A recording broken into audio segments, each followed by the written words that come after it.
Hey, what's up guys? It's me, MelodicLemons, and I'm back with what seems to be a bit of a filler video. As you may know, I'm really busy these days, and I figured that in between bigger uploads, why don't I do these smaller videos? I'm gonna call them Mini-Melo videos, and expect a couple of these Mini-Melo videos to be in between the bigger videos, you know, across the months. The subject of this Mini-Melo video is something that I want to touch on, considering it's almost that time of year. Spooky season, the time where you grow older and start to realize that there's no value in trick-or-treating anymore, because you can just buy all the candy at the store, and all the horror movies that you watched when you were younger aren't really that scary to you anymore. Oh shit! Oh shit! One thing I love is when video game levels embrace certain themes, especially when it's something festive or beach related. So, in this video, I'm going to be talking about 4 Halloween-esque videos that I enjoy a lot, so let's just jump right into it. The first one I'm going to be talking about is kind of a no-brainer when it comes to Halloween levels. Pumpkin Hill is one of the earlier stages in Sonic Adventure 2, focusing on the Knuckles aspect of this game. Matter of fact, it's the second Knuckles stage. In these levels, you have to dig around for emerald shards, helping to reform the Master Emerald that got broken in an incident. Yeah, this cutscene's kind of confusing to me too. And these shards are scattered through all the Knuckles levels, and the radar at the bottom of the screen lets you know if the shard is close by. This level is actually really fun, as it takes an advantage of Knuckles' gliding abilities the best, as you have to glide across the small islands in Pumpkin Hill. All throughout Pumpkin Hill are jack-o'-lanterns, scarecrows, gravestones, towers, and pumpkins. Halloween-themed enemies in this level consist of Boos and Boom Boos. Later on in the game, you fight a big version of this called King Boom Boo, and the funny thing about this is that there are already enemies in the Mario series called Boos, and there already is a boss called King Boo, so yeah. But enough about Boos. This level is one of the best in the game in my humble opinion, and honestly one of the best in Sonic history. It's just so full of life, dude. And in terms of Halloween themes, in my humble opinion, I'd give this level a 9.5 out of 10. Sega snapped with this level, and it doesn't overstay its welcome like other treasure hunting levels.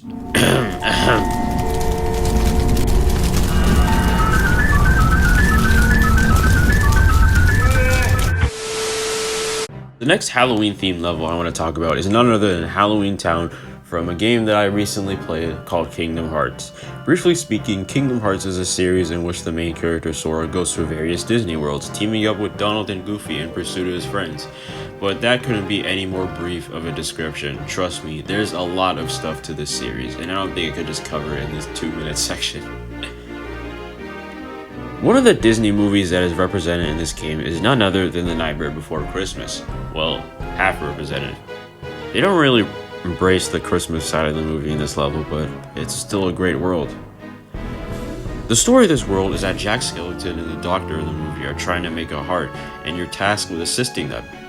You travel through Halloween Town, finding parts to look for the heart, later looking for these kids in the town who have stolen the heart experiment from Jack and the doctor.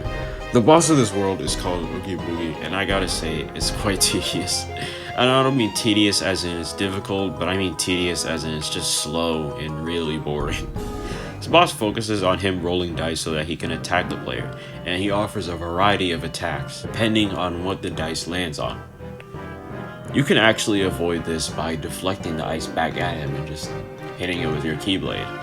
He's gonna run through this little circle in the area, so you might want to get on the button of his location and it'll elevate you up to attack. And this is where it becomes tedious, because sometimes there's a little bit of bullshit in this boss. When I first fought this boss, I noticed something. A boss that focuses on casino-based attacks that's pretty tedious and themed off of a spooky creature. Oh god, it's awfully familiar. The memories are flooding back.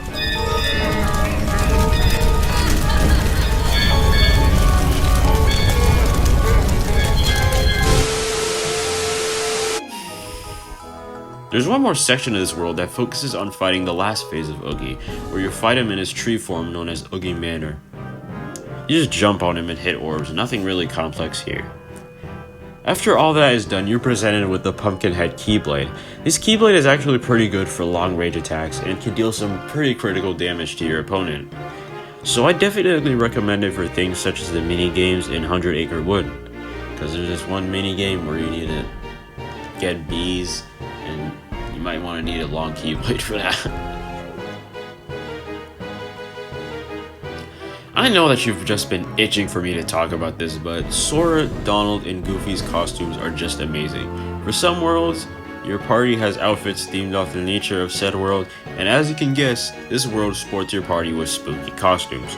Sora is dressed as a bat with a pumpkin on his head. Goofy is dressed up as Frankenstein, and Donald is dressed up as a mummy. This world is filled to the brim with Halloween-themed things, like graves, caskets, and obviously the costumes.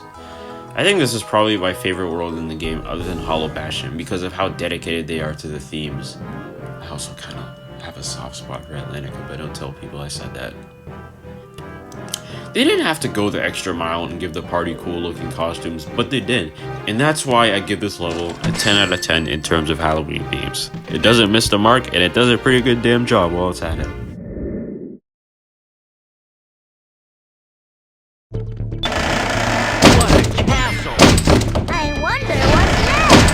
Coming up next is yet another Sonic level, this time being Mystic Mansion from Sonic Heroes.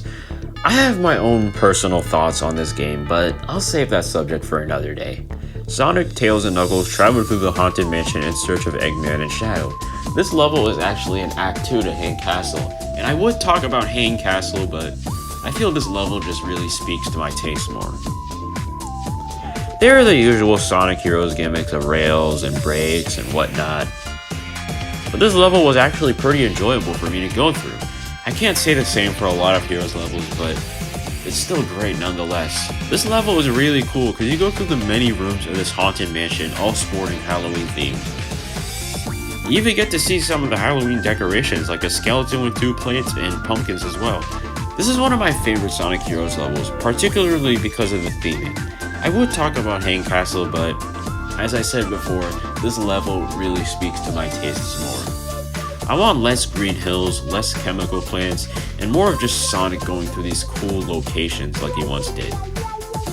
Even though I ended up enjoying this level more than Pumpkin Hill, I'm not really under the belief that it gets anything higher than 8 out of 10 in terms of Halloween theme. I feel that they could have done a bit more to make it feel, more spooky, but I love it nonetheless. The last level I'm going to be talking about in this video is a level from the first Mario Galaxy. In terms of Halloween-oriented levels, I feel that Mario is a huge powerhouse, and Ghostly Galaxy doesn't disappoint. There's a lot to do in this world, like finding Luigi by transforming into a Boo, racing a Boo with pole stars, and going through a bone pen with meat bones with pole stars. I really hated that mission.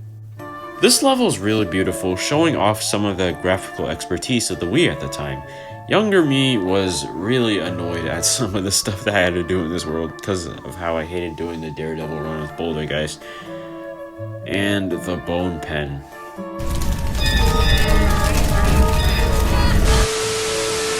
Fortunately, I've grown past those days and I'm like 10% better at video games than I once was.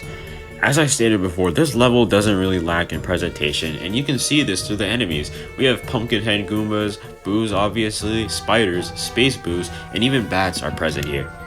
There's also a mission in which you have to go through the mansion and avoid falling through the spooky matter. It's really cool stuff. Honestly, this level is super aesthetically pleasing. Oh yeah, and you see Luigi here, giving us this really funny meme. All of this stuff is why I give this level 10 out of 10 in terms of Halloween themes. It's not really scary, but I feel it did a lot with what it had, especially considering Mario Galaxy was a game made in 2007 for the Wii, and it takes advantage of Mario Galaxy space themes as well while it's at it. Well, these are some Halloween levels I like a lot in video games. Let me know in the comments what you think of me doing these short videos from time to time. They probably won't be this long. Might be around like 3 to 4 minutes, who knows. Do you like the idea, or should I take some time to myself and focus on bigger releases? Thank you guys for watching this video. Comment down below if you like this. Comment down below your favorite Halloween level in any game. And yeah, hope you guys have a happy Halloween. I know I am.